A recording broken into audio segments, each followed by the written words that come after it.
Hey, how you doing today, young lady? How you doing? All right. For the people at home, what's your name and age? My name is Tori and I'm 27. Tori, 27. Good to meet you today. Are you currently homeless or struggling with drug addiction right now? Yes, I'm homeless. I stay in hotels and everything, and I'm on fentanyl and meth. Fentanyl and methamphetamine. How was it that you were first introduced to drugs and the lifestyle of addiction? My mom has been on drugs since I was little, and she kind of introduced me and everything. And then whenever I had my first baby in 2015, they gave me opiates in the hospital. They gave me pain pills, and that went from pain pills to heroin to fentanyl. Wow. So they prescribed you pain pills because you had just gave birth. Yeah, I had a C-section, and they gave me Percocets in the hospital, and the Percocets just went something else. So I assume you were taking the Percocets just like the doctor prescribed, Right. and when those Percocets ran out, you were still left with the addiction Right. of the opiates. Yeah. I'm glad you spoke on that because that I'm sure almost every addict that I know right now, opiate wise, started in some way, shape, or form with prescription pain pills, Right. whether that be from the doctor or on the street. So, thank you for speaking on that. Tori, how did you get to where you are today, as far as your position in being homeless right now? Well, my first child, my grandma, we were staying with my grandma and everything, and I had found out that my grandma molested my son. And whenever I found that out, I found out she molested me as well. And whenever I found that out, I just wanted to get my kids out of the house for her. So we just literally, I gave them to the first person I knew that they'd be safe, which I don't have any family.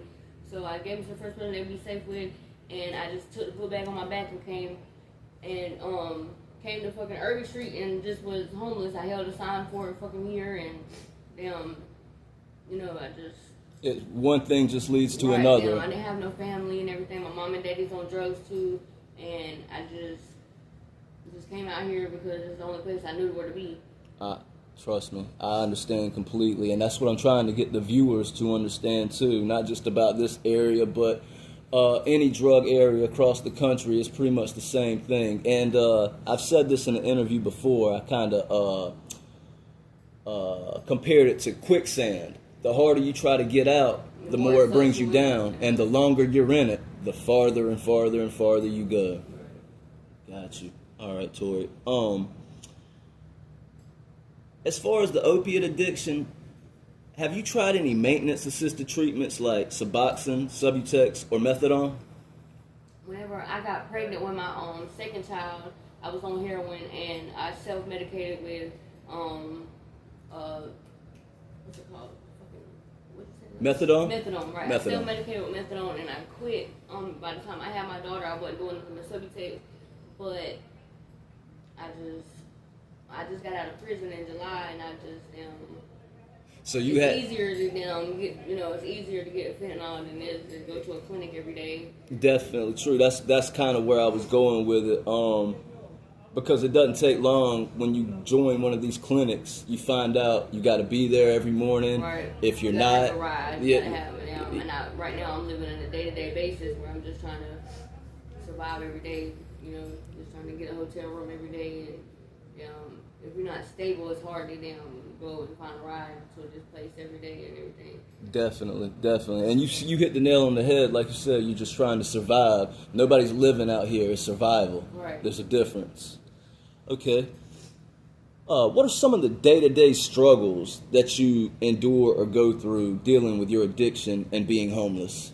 Just trying to make sure I have a place to stay, make sure I keep a hotel room, have the money for the room every day, try to have money for the room and for drugs, and trying to eat and stuff every day, but you have to stay well to do anything.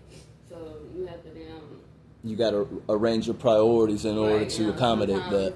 Sometimes the drugs come before eating, and sometimes drugs come before you eat and everything else. But it's just you have to know your priorities. You have a room and everything, so you can at least have somewhere to stay to figure something out. But that shit ain't easy.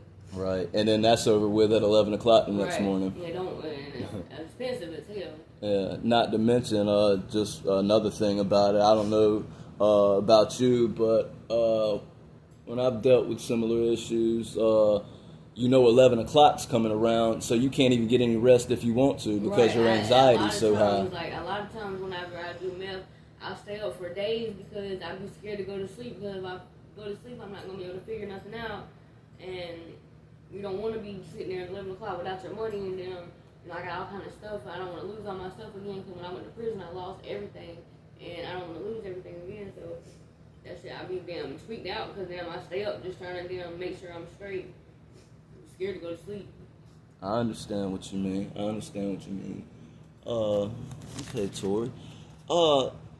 Do you have any type of support right now? Family, friends, or anybody that could lend you a helping hand from time to time?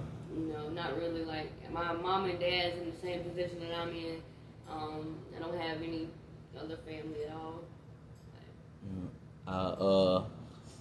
Once again, I say this all the time, but I hear that a lot too. So it's pretty much just you, yourself, and you when you're out here on the street. Right. Whether you're by yourself or you could be in a room with 10 people, you're still alone. Right. I feel you. Tori, do you have any plans to get out of your current situation right now? Or do you still even have hope that you can make it out, period? Yeah, I wanna get out of my situation. I have 3 kids. I got a 9-year-old, a 6-year-old, and a 1-year-old, and I have hope to get them back one day and be normal and stuff. I'm just trying to get on my feet, like trying to be stable enough so that I can go to the next step. But I do want to go further in life than where I am right now. So you do have hope at least? Yes, I have hope. Well, that's the main thing, and that's why I asked that. So don't you ever lose that, and that's good that you have that, and don't let anybody take that from you, Tori. In closing, I was wanting to give the people some advice, if you will, on 2 things. One, if somebody's watching this at home and they've never dealt with addiction or being homeless, the lifestyle, could you give them some advice to steer clear of that type of thing? And then number 2, if there's someone who's watching that's going through similar struggles as you right now, could you give them some advice on maybe how to move and navigate through the streets?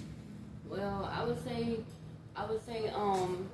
if you have anybody that can help you, don't take that for granted. Like, a lot of us don't have anybody. Don't take that for granted and use your resources. Like, there's a lot of things out here that can help you, but you just gotta, they're not gonna come to you. You have to look for that. You know what I'm saying? Like, you have to put in the work and everything, and just don't give up. Like, it is a brighter, people can do it. Like, I've seen people do it and everything. Like, but if you out here and you alone, just know that it will get better. And you just gotta keep putting in that work. You gotta ain't nothing gonna come to you though. You just got to figure it out. True indeed. When it rains, it pours, but it can't rain forever, right? Right, and you can't have a rainbow without rain. No doubt. Tori, I appreciate your time so much. I hope to get up with you in the next few days for an update, maybe. Thanks for doing the interview, and I'll catch up with you next time. Okay, thank you. All right.